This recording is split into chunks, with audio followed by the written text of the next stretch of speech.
Welcome to the Deep Dive, where we take your sources, try to cut through the noise, and really dig out the important nuggets of knowledge and insight. The idea is simple: help you get genuinely informed, fast, and deep. And today, we're zeroing in on a really specific slice of your material, but it's incredibly dense. We're focusing completely on Chapter 8, called 1484. That's pages 179 to 191 from this really interesting book on Eros and Magic in the Renaissance. Right. So our job today, our mission, is to really unpack this one author's pretty unique take on that single year, 1484. They don't just see it as, another year in history. It's presented as this complex, really pivotal turning point. Yeah, a real nexus. Exactly. A moment where the old ways of knowing, these Renaissance sciences, which were all tangled up with astrology, magic, a certain way of seeing the world, started this really turbulent shift. A shift that eventually, paved the way for what we call modern science. But the author argues it happened in a way that just profoundly reshaped how people saw, everything. Reality, nature, even themselves. It's perspective that definitely makes you question some standard assumptions about progress, about history, using this one year as a kind of lens. It really does. So get ready maybe to rethink a few things about the Renaissance, how science got started, and maybe even where some very modern anxieties might have roots. Okay, let's dive in. Let's unpack how this author starts by reframing Renaissance knowledge itself. So the author kicks things off with a pretty surprising claim about the Renaissance, doesn't he? I mean, most of us learn it was this great rediscovery of classical stuff, Greek, Roman texts, old languages. Yeah, that's the standard story, right? Classical philology, vocabulary, rediscovering Plato and Cicero. But this author says, oh, no, that's only part of it. They argue the Renaissance was fundamentally a rebirth of occult sciences. Occult sciences? You mean like magic and astrology? Exactly. Hermeticism, Kabbalah, different kinds of magic, astrology. These were seen as incredibly ancient, powerful wisdom traditions. And the Renaissance gave them a new lease on life, brought them right into the intellectual mainstream. So it wasn't just dusty old philosophers being read. It was figures like Hermes Trismegistus, ancient star lore. And this wasn't like fringe stuff back then. Not at all. And that's a really key point the author hammers home. We tend to look back now from our modern viewpoint and just dismiss it all as superstition. But at the time, these Renaissance sciences were considered valid, rigorous, even practical. The author really stresses their perceived utility.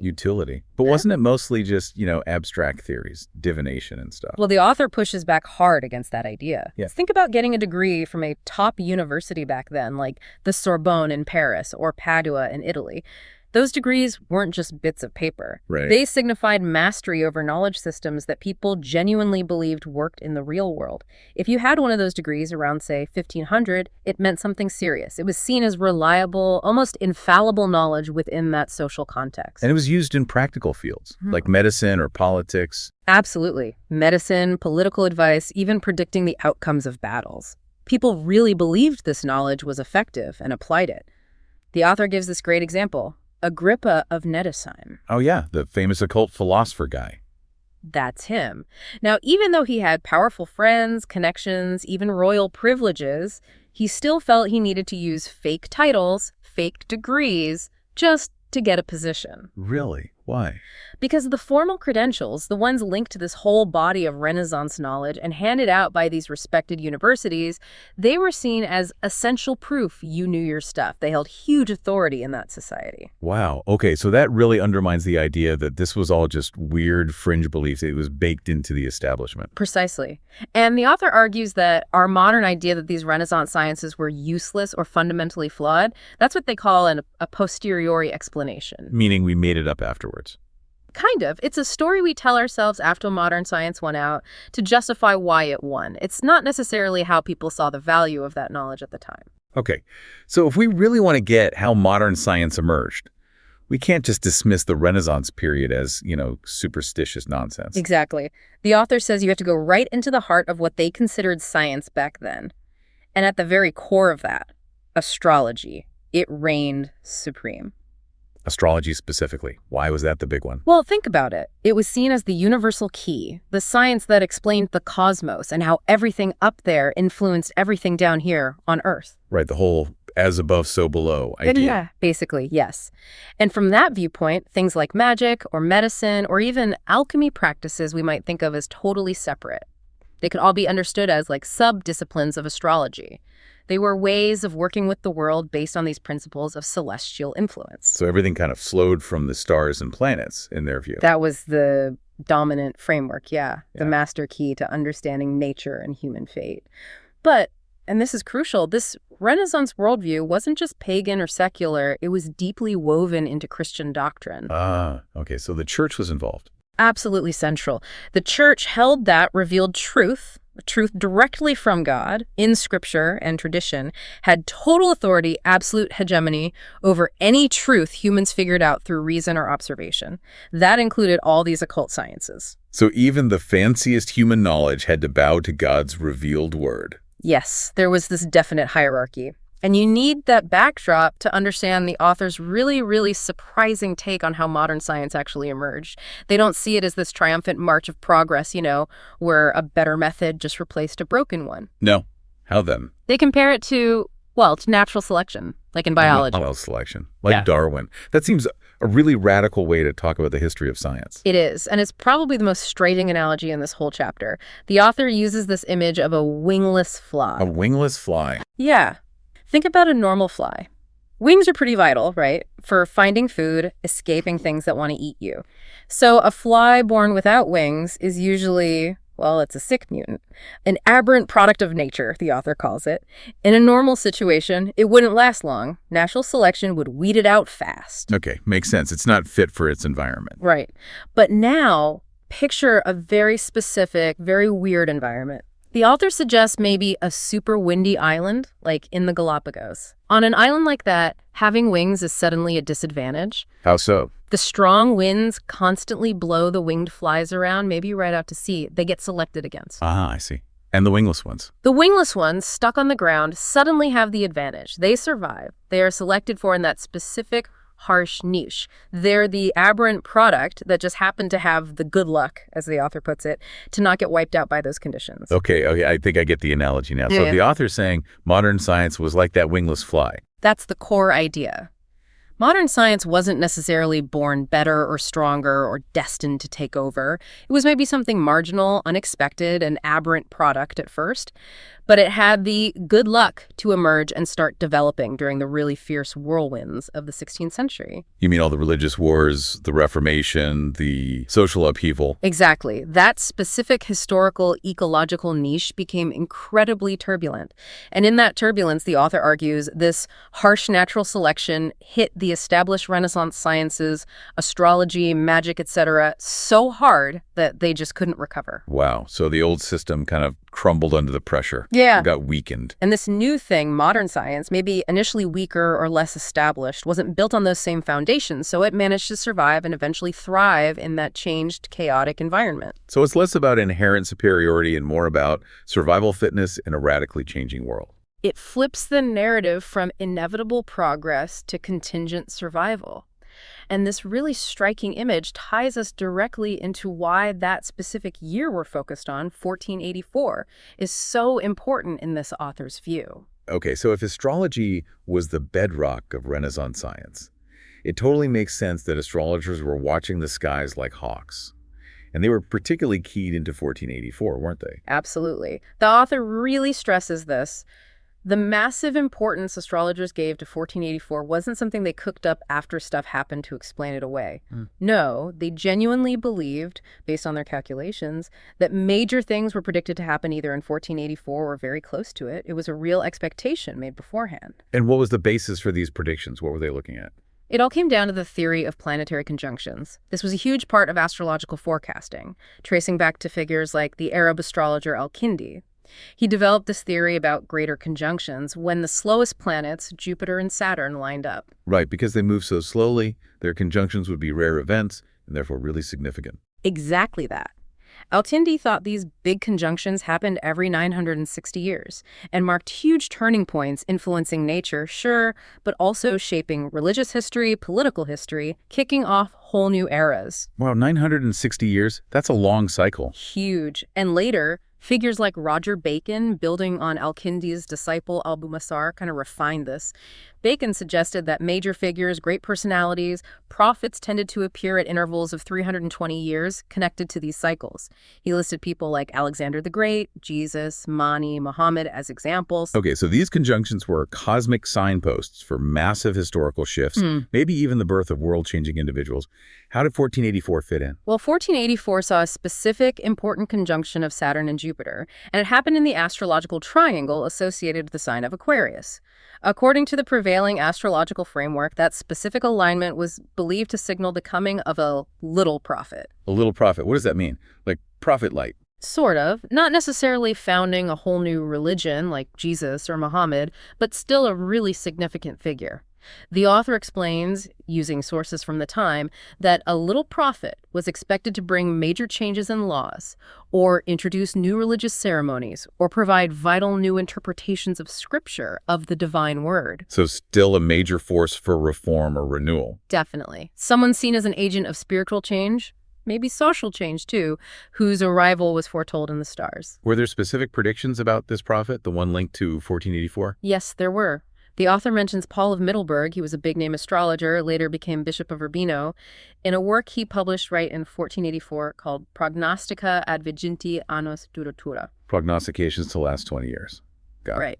In that, he discussed this 1484 conjunction and predicted that the prophet it heralded wouldn't actually be born in 1484, but probably within the next 20 years, so around 1503. Ah, okay. So 1484 was the celestial heads-up, the signal, but the main event, the prophet's birth, was expected a bit later. That seems to be the idea. The conjunction marked the potential start of something big.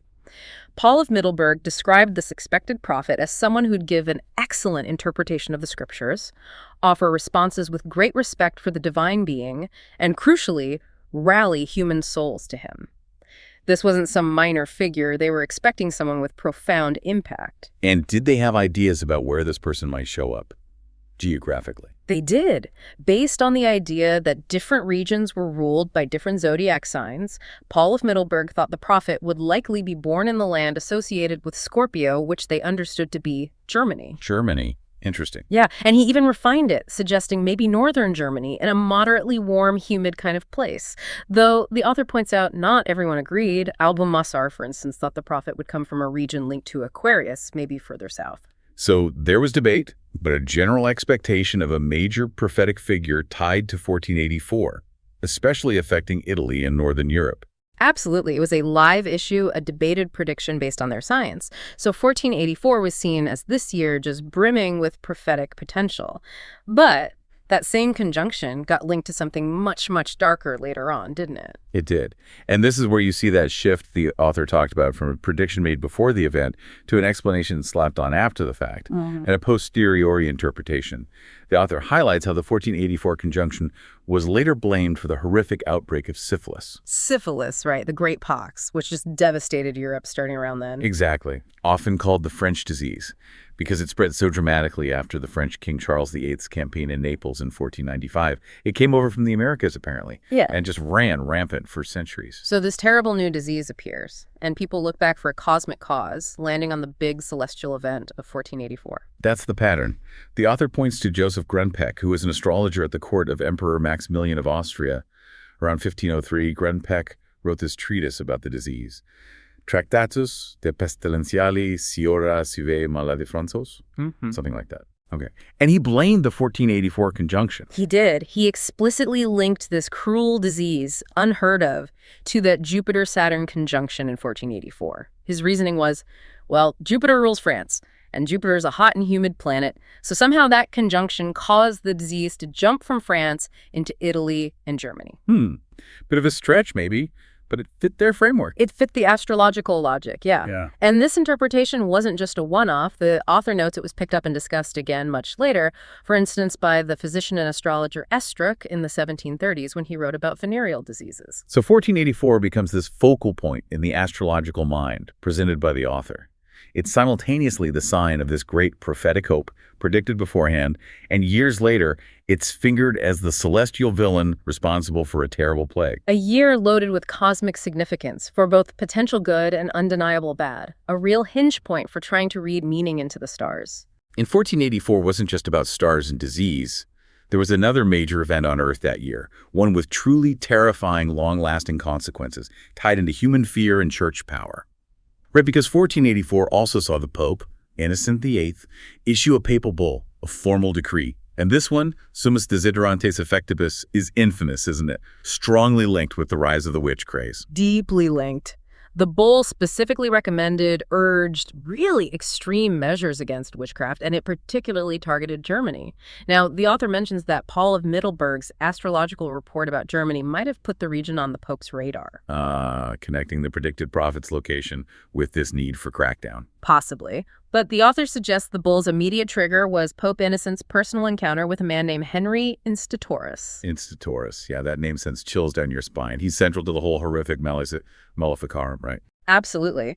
Instatoris, also known as Heinrich Kramer, was the inquisitor for Upper Germany. He, along with Jacob Sprenger, wrote the Malleus Maleficarum, the Hammer of Witches, published just 2 years after the bull in 1486. It became this terrifyingly influential handbook for how to find, prosecute, torture, and execute supposed witches. And Instatoris was pushing hard for this. Yeah. The author describes him basically as a crank, a real fanatic. He seems to have grabbed onto this papal bull and used it as a weapon, stirring up hatred and persecution, often even against the wishes of local bishops who are apparently... And he runs with it, maybe even further than the Pope intended. It seems that way. The author notes something interesting. Figures as extreme and disruptive as Instatoris often didn't last long back then. They'd make enemies and meet violent ends. The fact that Instatoris survived potential backlash, maybe from bishops he annoyed, or local authorities, is almost framed as a miracle, which just highlights how extreme his actions likely were, even for the time. Okay, so the bull comes out in 84. Instatoris is driving this. The Malleus follows in 86. Does the author argue that this immediately kicked off the massive, widespread witch craze across Europe? This is where the author introduces a really important nuance, maybe a bit controversial. They see Instatoris' actions at the end of the 15th century as definitely significant, a crucial starting point, but maybe still somewhat isolated at that moment, a precursor. Not full-blown firestorm, yeah. Right. The truly systematic witch hunting, the period where it became a widespread panic engulfing huge parts of Europe that really intensified later, mostly in the 16th century. And the author makes a strong claim. Its major growth was deeply connected to, maybe even a result of, the Reformation. The Reformation. That's surprising. You usually associate the Inquisition and the Catholic Church more directly with the peak of the trials. And that's the common narrative this author, drawing on historians like John Tedeschi, challenges. They argue that while the 1484 bull absolutely was a signal, it gave legitimacy to targeting witches, the Catholic Church itself, specifically the Holy Inquisition, actually tended to withdraw from systematic prosecution during the peak witch craze period in the 16th century. Really? So who was driving the big hunts then? The author points out that many of the largest, most brutal witch hunts they cite, the big trial in Bavaria in 1589 as an example, were often started and pushed forward by lay authorities, by secular governments, not necessarily by the church hierarchy. And this was especially true in Protestant areas of Germany, where the Roman Inquisition had lost its power. So the papal bull in 84 kind of lit the fuse, gave permission, but the real explosion of systematic hunting came later, fueled by different forces, maybe secular power, and the anxiety stirred up by the Reformation. That's the complex picture the author paints. It wasn't a straight line from the Pope to the pyre. The responsibility and the driving forces shifted over time, becoming entangled with political power, social panic, and the intense religious divisions and anxieties of the Reformation era. And this intense focus on hunting witches, on finding and rooting out evil. The author connects this to an even bigger shift, right? A change in how people understood the world, especially imagination and nature. Exactly. This connects directly to what the author sees as this fundamental shift in worldview, heavily influenced by the Reformation, which relates both to the witch hunts and why those Renaissance occult sciences eventually faded. Remember how we said that in the Renaissance, the inner sense, imagination, or fantasy was seen as a crucial space? Yeah, where humans connected with higher or lower forces, demons or gods. Right. It was seen as a legitimate, vital interface. Astrological influences, magical effects, divine messages, they were thought to act on the soul through the imagination. It was a key part of how they understood cognition and spirituality. But the author argues the Reformation launched this massive attack on that very idea.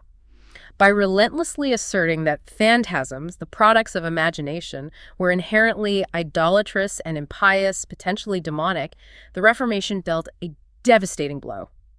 The author puts it starkly. This assertion abolished at one stroke the culture of the Renaissance. Wow. That's a strong claim. Yeah. Because that culture was so reliant on the imagination being this bridge. Precisely. Since in this author's view, the Renaissance sciences, astrology, magic, alchemy were fundamentally built on that understanding of phantasms as the medium for these forces, they were completely undermined. They got overthrown by the sheer force of the Reformation's condemnation of the imagination as unreliable, deceptive, sinful. Okay, but what about the Catholic Church? During the Counter-Reformation, did they try to defend the Renaissance view of imagination or those older sciences? According to this author, not really. Far from shoring up Renaissance Catholicism, the Counter-Reformation actually moved in very similar directions to Protestantism on many of these points. Towards more severity? Yes, towards more severity, more harshness, a deep suspicion of anything that smacked of superstition or potential idolatry. That included the unchecked imagination and many occult practices. The pressure from the Reformation seems to have pushed both sides towards a stricter, more austere outlook. So the whole religious climate shifted against that core Renaissance idea about imagination's power. It seems so, maybe in different ways, for different theological reasons, but the outcome was this broad turning away from the phantasmic foundation of Renaissance knowledge. The author brings Agrippa back in here to show how even someone known for occultism got caught in this changing tide. Right. The story about him being asked for a horoscope and saying he didn't believe in astrology. Exactly. When Louise of Savoy, the French queen mother, asked him to do a horoscope for the king, Agrippa, despite having written famous books on occult philosophy, apparently said he didn't believe in astrology. Was he just trying to save his skin? The prediction was bad, wasn't it? The prediction was bad. It predicted victory for the king's enemy. And yes, self-preservation was likely part of it. He lost his job over it. But the author suggests it also reflects the changing atmosphere. Even proponents felt the pressure to disavow these things publicly. It highlights the real danger of sticking to Renaissance practices or ideas in this new, increasingly hostile climate. It really shows how much the ground had shifted from that earlier period. Dramatically. And the Reformation's impact wasn't just on magic or imagination. It went even deeper, the author argues. It fundamentally changed how people viewed nature itself. In the Renaissance, you had this powerful idea of reading the book of nature. Seeing nature as full of divine signs and symbols. Yes, seeing it as God's creation, a place where God's presence was imminent, visible if you knew how to look, a path towards God. But the Reformation? The author argues the Reformation worked tirelessly to close that book. They came to see nature not as a way to get closer to God, but as the primary reason for God's alienation from humanity. Whoa. Nature as the source of the separation, not connection. That's the shift. And in this relentless quest to find the ultimate root of sin, of individual evil, of social problems, the Reformation identified, according to this author, the great culprit. It was sinning nature. The natural world itself was seen as fallen, corrupted, inherently flawed. A source of temptation, pulling people away from a pure, transcendent God. That's a massive reversal. Yeah. From nature as a reflection of the divine to nature as inherently sinful. It creates this huge split, this chasm. On one side, the Renaissance view, God is immanent, present in nature. On the other, the Reformation Puritan view. God is radically transcendent, totally separate, and nature is deeply suspect, maybe even inherently evil. This philosophical divide, the author contends, has echoed down through Western thought ever since. And this huge clash, God in the world versus God apart from the world, nature as divine book versus nature as sinner, it led to some really interesting attempts to kind of patch things up or navigate the new reality, and also to some pretty profound philosophical consequences. Like people trying to adapt the old systems, the ones that used imagery like astrology, to fit this new, stricter religious mood. Exactly.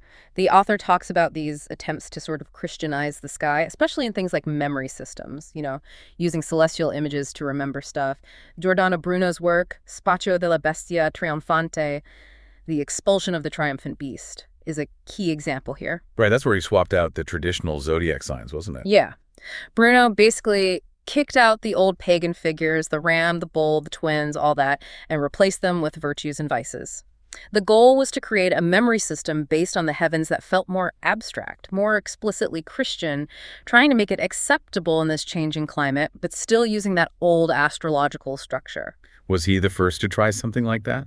Replacing the zodiac with Christian symbols? Not entirely new, no. The author points out this had precedence way back. In the Middle Ages, some people were already uncomfortable with pagan star myths. Hippolytus argued against mixing astrology and theology. Later, figures like Apicius de Canistris, back in the 14th century, suggested replacing the ram sign with the Lamb of God for Christ. Wow, okay. And then later, during the Reformation era and even after, you had others trying similar things. Julius Schiller, in 1627, published this Coelum Stellatum Christian Starry Heaven, where he proposed swapping out all the classical figures, planets included, for apostles and saints. Wilhelm Schickhardt, around 1665, tried linking zodiac signs to Bible stories like the ram becomes Isaac's sacrifice, the twins are Jacob and Esau, the fishes are the miracle of the loaves. So Bruno was part of a broader trend, even if his version was pretty radical. Yeah. Trying to salvage the structure by changing the content. Yes, and the author sort of frames these efforts by Bruno, Celerius, these others, as an exercise of imagination that was maybe only conceivable by the Catholic side of the Reformation. It still required a certain comfort level with using symbols and images, even if they were Christianized. And the Puritans on the Protestant side were having none of that. Much less so. The English Puritans, who were famous for rejecting religious icons, statues, stained glass in churches, they extended that suspicion of images to other areas too, including memory techniques. So no pictures, even in your head. Pretty much. They lean towards what the author calls abstract mnemotechnics, systems like the ones Pierre de la Ramée developed, which relied on logical structures, outlines, divisions, abstract organization, not visual or imaginative hooks. Because any image was potentially an idol. That seems to have been the concern. For a strict Puritan, any sign created by the imagination, whether it was a pagan beast or a Christian apostle, could be seen as an idol, a potentially misleading product of the fallen human mind, especially dangerous after they'd physically thrown icons out of their churches. This is why the author suggests Bruno might have adjusted his language when writing for an English audience, maybe downplaying the imagery in his memory art. Wow. So the theological split even shaped how people thought about how to remember things. It got into everything. And you see the same fundamental clash, immanence versus transcendence, imagination as good versus imagination as bad, playing out in the huge scientific debates too, like the whole geocentric versus heliocentric thing. Earth-centered versus sun-centered universe, Copernicus. Right. The author brings up arguments between figures like Father Mersenne and Robert Flood. Flood was trying to integrate Copernican ideas with older Hermetic, more magical views of the cosmos. But the author makes this really interesting point. Even if you didn't buy the astronomy of heliocentrism completely, there was a potential theological angle. How? Some thinkers, like Cardinal de Berulle, apparently saw that the Copernican system with the sun at the center could actually reinforce theology, maybe offer a powerful new image of God's power and order in creation, but that didn't really happen. That theological embrace didn't catch on widely. Why not? If it could have potentially strengthened their arguments. Well, the author uses the character Smitho, he's the Puritan figure in Bruno's dialogue, Siena della Cinieri, to show one common line of resistance. Smitho makes this very practical, scripture-based argument. He quotes Ecclesiastes, where it says the sun rises and goes down. So using a literal reading of the Bible to say the earth can't be moving. Exactly. Smitho's point is basically, look, it's just simpler, less disruptive, and matches everyday experience in the Bible to say the sun rises rather than the earth turns towards the sun. Even if Copernicus's math is simpler in some ways, he prioritizes not rocking the boat, maintaining peace of mind, and sticking to the literal text. So it was less about finding the true system and more about avoiding intellectual or spiritual upset. And maybe literalism. That's how the author reads it. They see Smitho the Puritan focused on scripture and maybe a cautious Thomist philosopher as being on the same page. It's just more practical not to stir things up with daring new ideas, even if those ideas might be simpler or even theologically useful, like de Berulle thought. The author finds it kind of amazing that this argument, which they see as dodging the real issue for the sake of quiet life, was used to justify what they consider a historical misstep, missing a chance for theology and the new cosmology to connect. It sounds like fear, or at least extreme caution, kind of won out over a deeper exploration there. It seems that way in many quarters. The author calls Cardinal de Berulle's openness almost unique for the 17th century. The general vibe, heavily influenced by that Puritan fear of separation from God and suspicion of the natural world, led to a kind of doubling down on the traditional cosmology. The author makes a really provocative statement here. They say Puritanism's dazzling victory in purging the divine from the world was also its defeat. Because in trying to save the soul from the world and science, it ended up kicking God out of the world too, leaving the cosmos feeling empty. And that emptiness is reflected in someone like Pascal, his famous fear of the infinite spaces. Pascal's anguish is presented as the prime example of this new post-Reformation sensibility.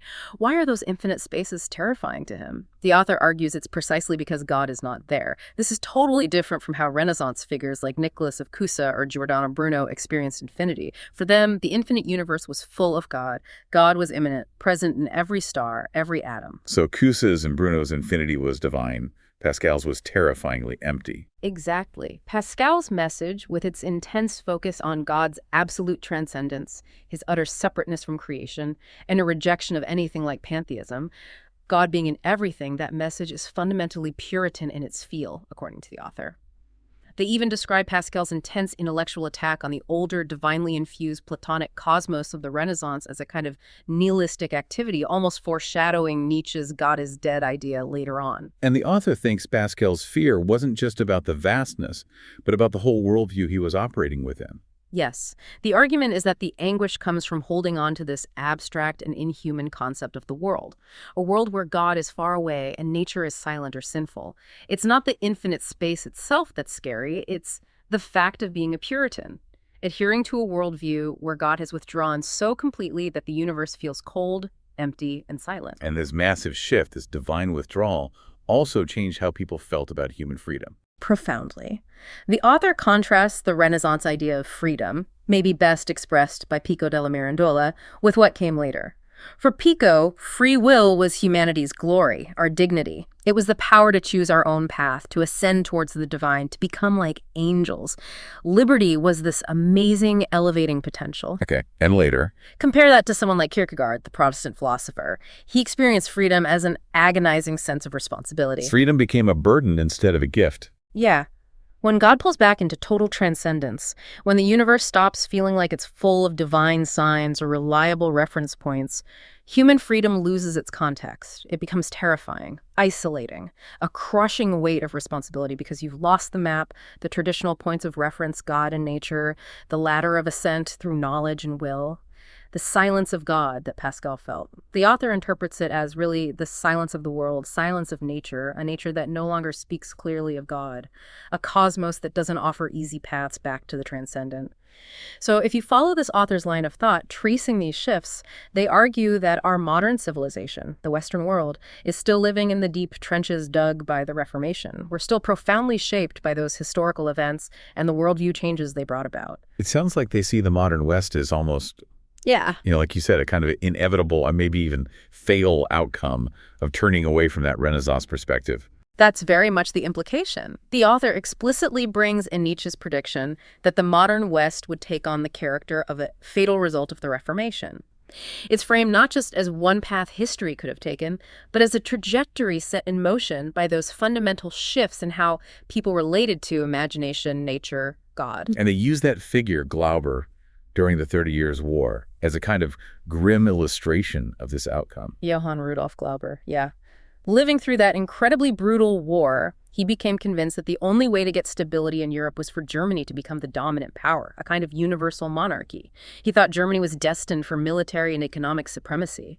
And chillingly, he advocated using chemical weapons to achieve it. Chemical weapons? Yeah. Back in the 17th century. That's horrifyingly prescient. It is. And the author uses Glauber's foresight, his recognition that warfare was changing, moving from just battlefields into laboratories, involving chemical power as a specific example of where this historical trajectory could lead.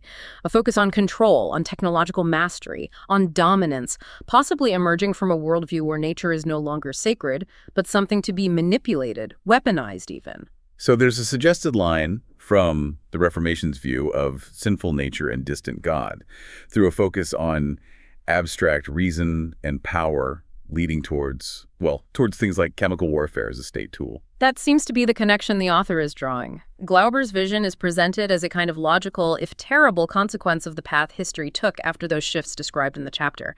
It's a pretty dark endpoint to consider. But the author doesn't just leave us there, stuck in this fatal result. They end with a question, right? A possibility. Right. Is this outcome inevitable? Is this trajectory fixed? The book closes, the author says, with a hope. They admit it might be utopian, but it's a hope for a new renaissance. Not just going back to the past, obviously, but some kind of rebirth for the world, for our collective way of thinking, that could potentially help us overcome the neuroses, conflicts, and divisions the author sees as flowing from our current situation. A way to break out of the limitations, the anxieties inherited from those historical shifts. But, and this is key, for that new renaissance to happen, the author argues, something equally profound would need to occur first. A new reformation. Not another religious split, presumably. No, not necessarily like the historical one. More like a transformation that profoundly modifies the human imagination.